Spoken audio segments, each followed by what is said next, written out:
तर जय भीम जय शिवराय मित्रांनो, welcome to my new blog. तर भावांनो 11 वाजता आलो आहे ड्युटीवर आल्या सरनी पार्सलची ऑर्डर दिली.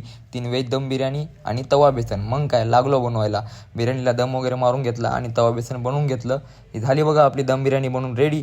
त्याच्यानंतर त्याला चांगल्या प्रकारे कंटेनरमध्ये पार्सल करून दिलं. बाकी भावांनो, माझं नाव यश आहे, मी प्रॉपर नांदेडचा आहे आणि मी नांदेडमध्ये वृंदावन हॉटेलला जॉब करतो. बाकी तुम्ही माझा ब्लॉग कुठून बघताय कमेंटमध्ये नक्की सांगा. त्याच्यानंतर नाश्ता करायला बसलो. बाकी दम बिर्याणी तर नंबर 1 झालेली. तेवढ्यामध्ये मॅडम आल्या. वीडियो बनाने ब्लॉग वैसा नाही ऐसा करणे का अरे एक बार once more ma'am once more तुझे बोल क्या बात आहे मॅडम. त्याच्यानंतर आलो किचनमध्ये. गोबी मंचुरियन ड्राय आणि मंचुरियन फ्राईड राईसचा ऑर्डर आलेला. मस्त त्याला स्प्रिंग ऑनियन वगैरे मारून पिकअप करून दिलं. त्याच्यानंतर डायस कटिंगमध्ये ग्रीन चिली कट करून घेतली आणि जुनियन कटिंगमध्ये ऑनियन वगैरे कट करून घेतला. त्याच्यानंतर चिली पेस्ट बनवण्यासाठी काश्मीरी मिरची आणि तडका मिरची बॉईल करायला टाकली. हे इकडं आपले इंडियनमधले चंदू शेफ ब्लॅक ग्रेव्ही बनवत होते. भाईच्या हातची ब्लॅक ग्रेव्ही एवढी भारी आहे का नाही, एक नंबर आहे. तर भाई टेस्ट करण्यासाठी वृंदावन हॉटेलला एक वेळेस नक्की विजिट करा भावांनो.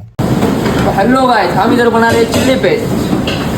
बहुत ही मुश्किल काम है ये बनाना, बोलो तो आम बात नहीं है. हाथों की वाट लग जाती है, छींटे पूरे यहाँ तक मुंह तक उड़ के आते.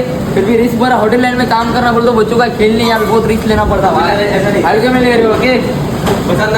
फोला की जिगर चाहिए, फोला की जिगर होटल वाले ही बोलते हैं. हाँ ये देख सकते हो भाई लोग, अपना गार्लिक अच्छी तरीके से ब्राउन हो गया है. ये देख सकते हो, दिखाओ भाई दिखाओ. ये देखो पूरा अच्छी तरह से अपना गार्लिक अच्छी तरीके से ब्राउन हो गया है. ये हमने जो अभी चिली में पीसा हुआ है इसमें ऐड कर देंगे भाई लोग.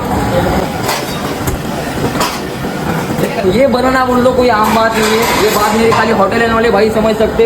इसको अभी कम से कम 1 घंटा पकाना पड़ेगा. आधे से 1 घंटा इसको पकाने में जाएगा. क्यों मेरे भाइयों, होटल लाइन वाले भाई सही कहा है कि इसको कितना देर पकाना पड़ता है. दिखाओ भाई, दिखाओ. 1 घंटा चांगल्या प्रकारे शिजवल्यानंतर फायनली आपलं चिल्ली पेस्ट बनवून झालं बघा रेडी. त्यानं चांगल्या प्रकारे रोगन वगैरे सोडलेलं आहे. आता त्याला एका बॉलमध्ये खाली करून घेतो आणि आपली आजची कटिंग पण मारून रेडी झाली. त्याच्यानंतर दुपारचं जेवण करायला बसलो. जास्त काय भूक नव्हती कारण की ही दम बिर्याणी पोटभर खाल्ली होती मी. 1 रोटी आणि थोडासा राईस घेतला. आज दुपारच्या जेवणामध्ये स्टाफसाठी कढी पकोडा बनलेला. मस्त एक नंबर लागत होता. तर चला भावांनो, आजच्यासाठी एवढंच. भेटू आपण पुढच्या ब्लॉगमध्ये. ब्लॉग जर आवडला असेल तर फॉलो नक्की करून घ्या. जय महाराष्ट्र.